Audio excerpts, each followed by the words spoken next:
E aí, pessoal, beleza? Pra quem não me conhece, eu sou a Thaís e no vídeo de hoje eu vou responder perguntas que vocês deixaram pra mim na comunidade do canal. Inclusive, tinha várias sobre jogos, sobre gameplays, e vocês sabem que aqui a gente tem alguns momentos de imitada, muitos de nubadas, mas o momento que eu não me permito nubar é na escolha do meu navegador, por isso eu utilizo o Opera GX, o navegador Pro Player. Já pensou? Usar um navegador que você não tem controle do quanto ele consome do seu computador? Pois no Opera GX você tem total controle, podendo limitar quanto consome de banda larga, CPU e RAM. Diferente dos outros navegadores que você no máximo só consegue ver quanto está consumindo. Também conta com um calendário incrível com todos os próximos lançamentos de jogos. Chega de ficar pesquisando a data de cada lançamento. Você também pode facilmente configurar seus aplicativos preferidos na barra lateral, sem precisar ficar abrindo abas no navegador para cada um deles. E ele também é totalmente personalizável. Abrir e fechar aba, apps, clique do mouse, som do teclado e uma música de fundo delicinha. Para isso, é só escolher seu mod e uma biblioteca gigante que tem aqui e instalar tudo de uma só vez. Mas se quiser, você também pode configurar cada detalhe separadamente. E você ainda pode importar todas as informações do seu usuário de outro navegador, tudo de uma vez só, de forma muito fácil. E tudo isso de graça! O Opera GX está disponível de graça para você baixar, e eu já deixei na descrição desse vídeo o link para você. E bora para a primeira pergunta então, galera. A primeira é do Lost Livo. Você tem um outro emprego ou consegue se manter só trabalhando na internet? Hoje eu consigo me manter com a internet, porém de forma bem humilde, ao contrário do que muita gente acha. Tem gente que acha que um canal pequenininho, tipo de 100k, tá nadando no dinheiro já. Na verdade, a monetização de um canal desse tamanho, ela é muito pouca mesmo. Se eu fosse depender só da monetização da plataforma, não teria como. Eu teria que ir fazer outra coisa e deixar só como hobby mesmo. É graças à ajuda da galera que é membro, que tem as doações durante a live, superchat e várias outras coisas. É graças a essa ajuda, a essa força que a galera dá sempre em live, que eu consigo sim, de forma simples, me manter com a internet. Se dependesse só de monetização, seria impossível. Mas graças a isso eu consigo sim. Eu espero algum dia conseguir parcerias, que é uma das coisas que realmente trazem outro nível, né, para os canais e tudo mais. Mas o meu canal ele é pequeno ainda, 100k é considerado pequeno pelas marcas, né, principalmente. Então eu espero que algum dia eu chegue lá. Mas hoje realmente é graças à galera, então eu deixo aqui o meu super, hiper, mega obrigada, galera, que dá uma força sempre nas lives, desde o começo do canal, lá em 2018, até aqui. Foi e é graças a vocês que eu consigo manter o canal, que o canal tá vivo em pé até hoje. E dali, bora continuar fazendo conteúdo, fazendo live. Arthur, se você pudesse voltar no tempo, para qual ano voltaria e por quê? A verdade, Arthur, é que eu não voltaria no tempo de forma alguma. Durante toda a minha vida, né, nesses 34 anos, eu tive sim ótimos momentos. Momentos até que eu estive de forma financeira com mais conforto, ou que eu tinha uma vida mais agitada. Já passei por muita coisa também, já passei por momentos bem ruins. Teve momentos na minha vida que eu passei até fome. Situações bem complicadas mesmo, todo o decorrer da minha vida. Quem já viu eu falando um pouquinho sobre, sabe que eu saí de casa aos 17, eu trabalhava desde mais nova, e aí eu fui morar com alguns amigos e me manter, me sustentar e tudo mais. Então, lógico que eu passei por muita coisa tensa, financeiramente principalmente. Mas tudo eu acho que valeu muito a pena, não me arrependo de nada disso. E tive momentos ótimos também, até no meu período de jovem adulto e tudo mais, né? Que já era uma pessoa independente. Quando eu conheci o Mário, tivemos ótimos momentos, várias histórias também. Mas a verdade é que eu gosto muito do momento que eu tô. Eu gosto muito do que a idade me trouxe também, sabe? De segurança, de tranquilidade, coisas que a Thaís de 20 e poucos anos achava que era o fim do mundo. Hoje eu sei que é só mais um probleminha, só mais uma situação, sabe? Esse conforto psicológico que após os 30 e poucos você começa a ter, tem gente que talvez antes, mas eu demorei, né, tudo isso, eu não abriria a mão por nada, assim, eu acho que eu tô no meu melhor momento, independente de dificuldades, independente de situações que a gente passa, né, na vida, não tem como, a vida é altos e baixos, e a gente vai superando tudo, mas independente disso, eu acho que eu tô na minha melhor fase, eu tô muito contente, muito feliz, tô na luta aí pro canal dar certo, né, continuar dando certo e crescendo, na verdade. Tô muito bem na minha vida pessoal, na vida financeira, tamo na luta, mas tamo na luta. Então, assim, não voltaria em nenhum momento da minha vida. Eu gosto muito de onde eu tô agora, mas tenho ótimas lembranças de diversos momentos dela, ainda assim. André Rocha, Thaís, já teve dias que você não tava afim de jogar, mas mesmo assim abriu live e jogou? André, já aconteceu sim, e eu vou explicar por quê. Quem conhece e acompanha o canal sabe que eu tenho, né, a doença de Crohn, e teve vários dias que eu não tava tão legal, né, mas eu sempre tenho em mente que se for pra abrir uma live, que seja pra conseguir passar uma vibe bacana pra galera. O meu compromisso aqui é sempre tentar divertir a galera que me assiste, trazer algo bacana, um descanso, um entretenimento mesmo, né? Depois de um dia, pô, cansativo. Eu sei que vocês estão na batalha diariamente, passa por estresse, por momentos, né? Então eu quero que à noite, quando vocês chegarem em casa e forem descansar, abra minha live, dê risada das minhas nubices. Às vezes eu faço umas pro playlist também, dali. Mas que seja algo divertido. Então, teve momentos, sim, que eu abri a live e não queria jogar porque eu não tava tão bem, mas ainda assim, me esforcei pra jogar. Provavelmente devo ter me divertido nesses momentos, porque eu gosto muito de jogar e gosto muito de estar aqui com vocês. Pode não ter sido o dia que eu estava mais sorridente, né, no mundo, assim, mas pode ter certeza que eu fiz de coração, que eu sempre faço de coração, mesmo quando eu não estou tão legal, não tão afim, assim, por não estar tão bem, eu ainda assim faço de coração e tento me divertir e divertir vocês. Então, provavelmente aconteceu sim, né, mas não é nada ruim, saca? Ter que fazer isso. Na verdade, é algo que eu faço de coração. Até o vegano. Ainda existe muito preconceito com as mulheres que jogam videogame? Já passou por alguma situação do tipo? Ateu, eu comecei a fazer conteúdo em 2018. Fiquei 2 anos parada com o canal, né? Por problemas de saúde e tudo mais. E desde então, sim, tem muito. Inclusive, quando eu comecei, eu já tinha passado por várias situações em multiplayers online e tudo mais, mas eu sempre falava, não é por eu ser menina, não é por eu ser menina, é por qualquer outro motivo. E achava que era meio mimimi ficar reclamando que era por ser menina, saca? Eu era desse time, infelizmente eu era, que achava que era isso.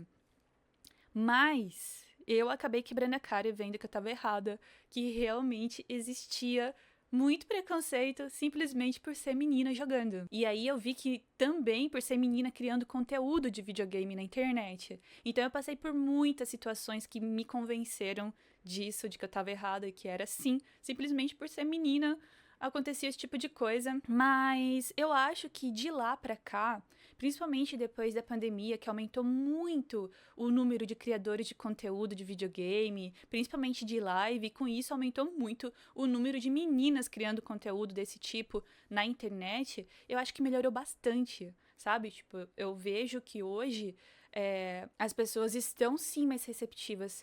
E não só isso, as marcas, né, que antes davam muita prioridade só pra menino, menino, menino, hoje também enxerga como um geral, menina, menino, que seja, mulher, homem. E eu acho que no geral melhorou bastante. Sinceramente, depois de muitas e muitas situações, hoje eu não consigo mais entrar numa call online. Quando eu pego pra jogar um multiplayer, que normalmente é em off, né, eu não trago esse tipo de conteúdo em live, eu não consigo. A primeira coisa que eu faço é mutar a call, deixo no máximo o textinho, né, que normalmente tem também ali a conversa por texto nos jogos, e é isso, eu não consigo mesmo, é um bloqueio que eu tenho. Eu espero melhorar bastante isso. E eu fico nervosa, bastante nervosa quando vou jogar algo que é competitivo, né, online e tudo mais, por causa de situações que eu já vivi nesse meio. Mas eu acho sim que melhorou bastante. Acho sim que tem muito que melhorar ainda. Eu não é um tipo de conteúdo que eu gosto de ficar discutindo, porque eu acho que é uma luta que a gente tem, assim como tem vários outros grupos que estão na luta aí todos os dias. e que tá melhorando, que eu acho que vai melhorar muito mais ainda, espero que sim, mas eu já tive muitas situações, assim, bizarras. Inclusive, só pra fechar o assunto, teve uma época da minha vida que eu parei de usar o meu nickname e comecei a usar o usuário do Mario em todos os jogos online que eu ia jogar. E, cara, você não tem noção como isso zerou, cara. Tipo, todas as vezes que eu usei o usuário do Mario pra jogar, eu nunca recebi nenhum xingamento, nunca aconteceu nada.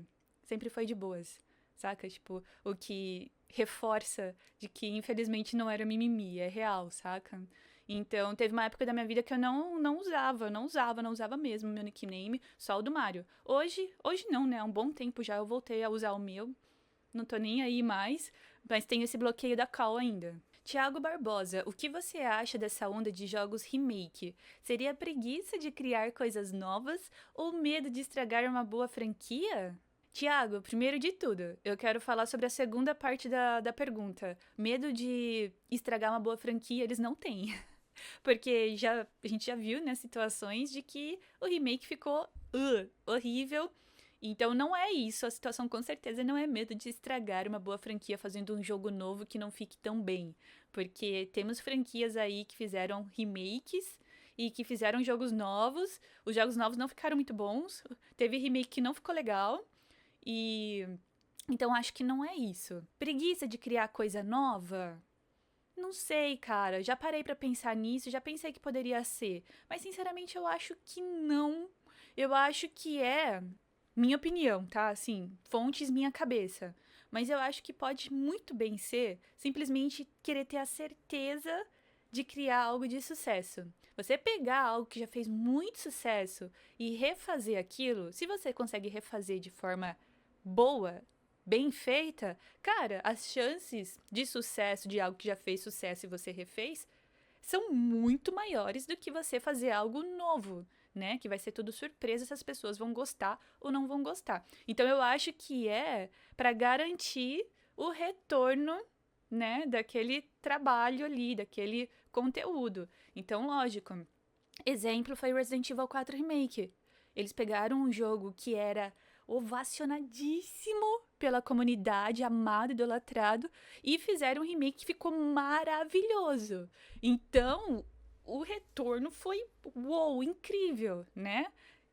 E as chances disso não dar certo eram muito pequenas. Eles fazerem algo bem feito de algo que já era tão amado. Entende? Eu acho que é isso.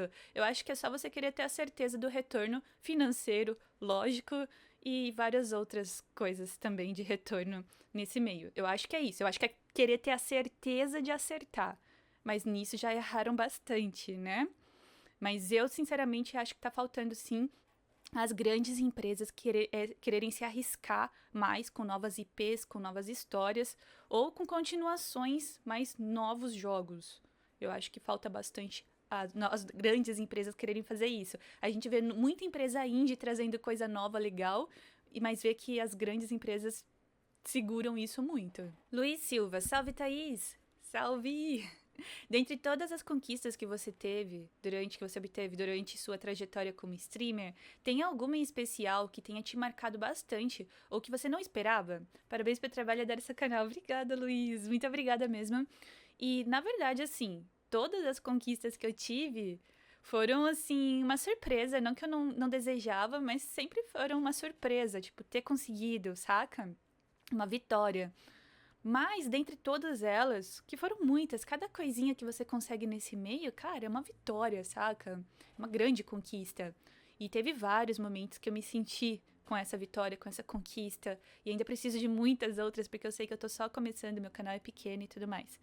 Mas eu acho que a minha maior vitória, dentre todas elas, foi ter conseguido começar a dar certo, saca? Porque quando eu comecei meu canal, eu comecei porque eu tava num momento muito ruim.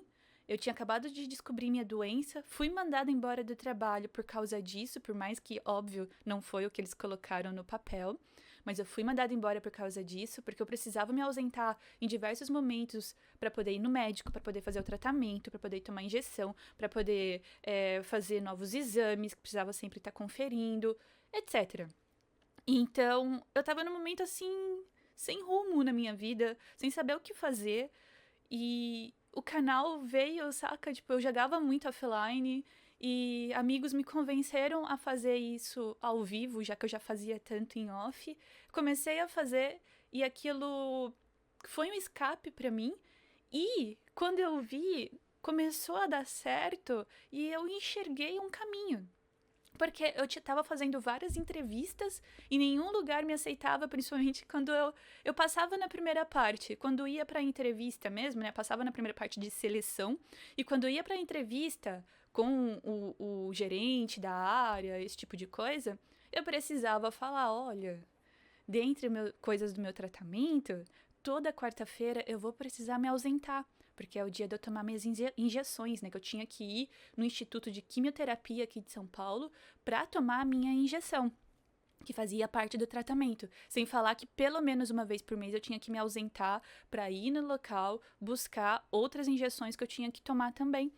Então, ia ter momentos que eu ia me ausentar e não tinha como eu não falar isso. Como que eu vou ser contratada numa segunda-feira e chega na quarta-feira da mesma semana e fala: ah, então, tô indo embora antes do almoço, porque eu tenho que tomar minha injeção do tratamento. Valeu, obrigada por me contratar. Eu não tinha coragem de fazer isso, né? Até porque seria um grande queima-filme. E eu me desligar durante o período de experiência, com certeza, né? Então, com isso, eu não passava em nenhuma entrevista. Passava na primeira seleção, ia pra entrevista com o gestor da área e F. Chegou até uma vez que a mulher me falou. Ela falou: olha, Thaís, eu gostei muito de você, mas eu não posso contratar alguém e falar pro meu superior que na primeira semana de trabalho ela vai se ausentar um dia. Então, foi bem complicado. E o canal me mostrou um caminho. Começou a dar certo, lógico, né? Eu comecei a ganhar, tipo, um coisinho aqui, um coisinho ali, através de doações, porque eu ainda não tinha monetizado o canal. Mas eu enxerguei e falei: cara, de repente, se eu me empenhar muito, pode ser que comece a dar certo e seja um caminho pra eu seguir agora, onde eu não tinha caminho pra seguir, saca? Então essa foi minha maior conquista, eu acho, do canal. Foi ter começado a dar certo.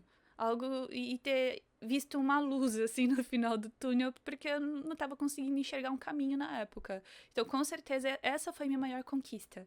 Ter começado o canal e ter começado a dar certo. Amador iniciante. Qual outro trabalho você teria interesse se não tivesse dando certo o YouTube? Amador, eu, desde criança, eu sonhava muito, muito, muito, e inclusive foi por isso que eu me mudei para São Paulo, porque eu sou do litoral, em ser atriz. Então, eu sempre quis, sempre foi meu sonho. Na minha cidade, em Caraguatatuba, eu me envolvi, né, na área de artes cênicas. Eu fui fazer curso e eu consegui participar de algumas peças que ficaram em cartaz. Então, tava dando tudo certo lá e eu resolvi me mudar para São Paulo para estudar e né, tentar fazer dar certo isso. Quando eu cheguei aqui, eu comecei a estudar também artes cênicas, queria tirar meu DRT, que é a carteira de ator, né, onde você pode começar a participar de seleções para fazer, vamos dizer aqui, uma novela, um filme, uma peça de teatro, você precisa ter o DRT, senão você não pode nem participar de seleção. Só que no meio desse estudo, aconteceram coisas bem complicadas que me fizeram desistir. E eu fui fazer faculdade, né? Eu fiz faculdade na área financeira, mas porque coisas bem chatas haviam acontecido a ponto de eu desistir do meu sonho, assim. E me arrependo muito de ter deixado me abater por causa dessas coisas, mas eu acho que tudo acontece também de uma forma certa. O que às vezes a gente acha que podia ter sido melhor foi do jeito que tinha que ser, e é isso. Mas eu me arrependo de não ter insistido. Fui para a área financeira, provavelmente estaria nessa área hoje, né? Se não tivesse ido para a parte do YouTube, se eu tivesse conseguido passar por todo aquele momento de não conseguir um trabalho, até realmente ficar bem da minha doença e conseguir voltar para o mercado. Então, provavelmente eu teria voltado para essa área financeira. Acho que sim. Lamorata Gamer, qual é a sua franquia de jogos favorita? Bom, se a gente fosse falar de um jogo, talvez não ficasse nessa franquia. Não sei, talvez não. Mas a gente tá falando de uma franquia, né? De uma sequência de jogos. E claro que tem que ser Resident Evil, porque por mais que a gente tenha visto vários erros, mas a quantidade de acerto, pra mim, até hoje, é muito maior e muito mais considerável do que os erros que foram feitos na franquia, saca? Então, acho que como franquia, cara, eu não consigo pensar em nenhuma outra que tenha o peso que tem o Resident Evil. Pra mim, a minha franquia preferida com certeza é Resident Evil. Fez o maior número de jogos que eu gosto e me divirto jogando. Entende qual que é o raciocínio? É isso. Luiz Bellic, se um dia surgisse a vontade de tatuar na sua pele algum personagem gamer, qual seria? Ah, Luiz, hoje eu não penso em fazer nenhuma outra tatuagem, pra ser muito sincera, sabe? Mas se eu fosse fazer uma tatuagem de um personagem gamer, eu acho que eu faria alguma coisa relacionada a Souls-like, porque foi, assim, uma franquia que eu me surpreendi muito, que eu achei que eu não seria nem capaz de jogar, né, de progredir no game. E não só consegui zerar vários, como me apaixonei pelo estilo. Eu acho que, de repente, um Artorias. Nossa, ia ser... Mano, um Artorias, com certeza. Minimus Nula. É isso? Nula? Nulha? Nulha? Enfim. Qual foi o jogo que mais gostou de zerar? Minimus, justamente falando ainda sobre Souls-like. O jogo que eu mais gostei de zerar na vida foi o Dark Souls 1. Por quê? Porque foi meu primeiro Souls-like, e eu sempre gostei muito de ver a galera jogando, mas achava que eu não ia conseguir, saca? Eu falei, mano, eu vou jogar 5 minutos, eu vou enroscar em algum inimigo e vou quitar. Mas um dia eu tomei coragem e comecei a jogar em live o game pela primeira vez, e zerei, e foi, cara, o legal do Souls-like é que cada pedacinho, às vezes um inimigo, não é nem um boss, mas um inimigo mais difícil que você consegue derrotar, a sensação é de... Uau, morri 1949 vezes, mas eu sou muito boa porque eu consegui derrotar. Saca? Eu acho que a sensação de recompensa a cada progresso que você faz no game é surreal. Então, por isso, o jogo que eu mais gostei de zerar foi o Dark Souls 1. Porque isso envolve muita coisa, muitas conquistas como gamer, saca? Muitas sensações gostosas de ter feito isso. Mas a verdade é que existem muitos jogos que eu amei zerar pela história, pela gameplay, uma franquia que eu amo. Enfim, eu citei esse por causa das conquistas mesmo e sensações diferentes, coisa que eu não tinha sentido em nenhum outro game ainda. YouTube Paródias, você pretende fazer algum outro trabalho fora do YouTube? Eu tenho muita vontade, sim. Eu morro de vontade de fazer alguma coisa, como eu disse, era meu sonho ser atriz. Tudo bem, hoje eu não ser uma atriz, uma grande atriz e participar de filmes, novelas, coisas assim. Mas eu gostaria de fazer alguma coisinha, sabe, nesse mundo. Adoraria fazer algo relacionado, ainda que fosse coisa de fã, saca? Tipo, tem fã dub, que é dublagem de fã, mas ter um fã atua. Alguma coisa assim, acho que seria bem bacana. E eu adoraria poder participar do universo de apresentadores gamers, sabe? Você poder participar de uma galera torcendo, competindo e tá apresentando tudo aquilo, né? Poder fazer esse papel, eu acho que seria muito legal. Eu adoraria poder trabalhar como apresentadora de competições e eventos gamers, eu acho que seria muito legal. Eu gostaria muito de ir pra essa área.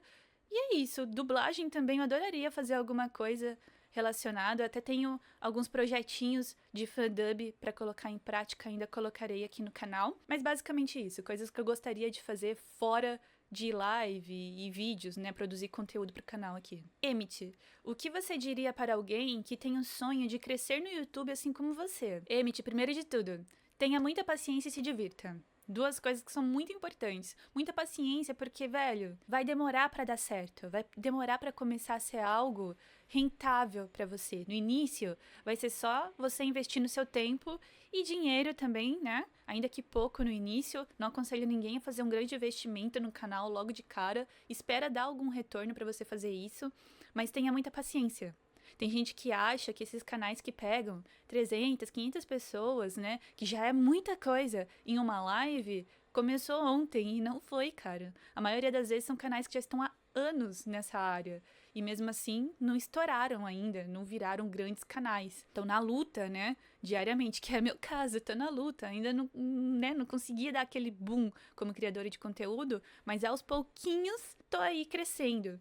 Então você tem que ter paciência e ter essa noção de que não vai ser rápido, vai ser um processo lento. Não largue seu trabalho para fazer isso caso você já esteja trabalhando. Seja algo paralelo disso tudo. E se divirta. Porque no início vai ser isso, vai ser um momento que você vai se divertir, que você vai interagir com uma galera que curta o mesmo que você, né, que tenha gostos em comum e tudo mais. Por muito tempo, quando eu conseguia pegar 2 pessoas em live, era um dia que eu ficava até nervosa, que eu falava, caraca, velho, tem 2 pessoas ali no chat me assistindo, que doideira.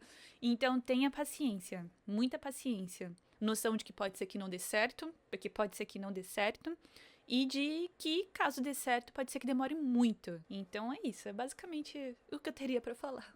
Porque eu tô na luta também, querendo ainda crescer o meu canal e quem sabe um dia, né, ter esse tal desse boom.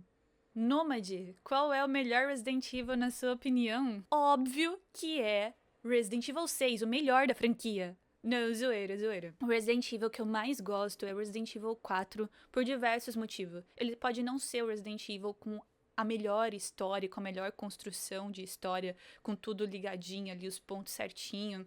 Mas eu acho que um jogo que conseguiu conquistar uma legião, uma multidão de fãs como Resident Evil 4 tem muitas qualidades. Um jogo extremamente divertido, uma gameplay extremamente divertida, um personagem principal, né, um protagonista muito cativante. Trouxe um elemento diferente, que é você ter a Ashley te atrapalhando, te atormentando o tempo todo. É um elemento, uma dificuldade diferente no game. Bosses muito divertidos de derrotar, de enfrentar. Enfim, pra mim uma gameplay no geral muito divertida. E pra mim isso é o que mais conta, saca, pra um jogo ser bom.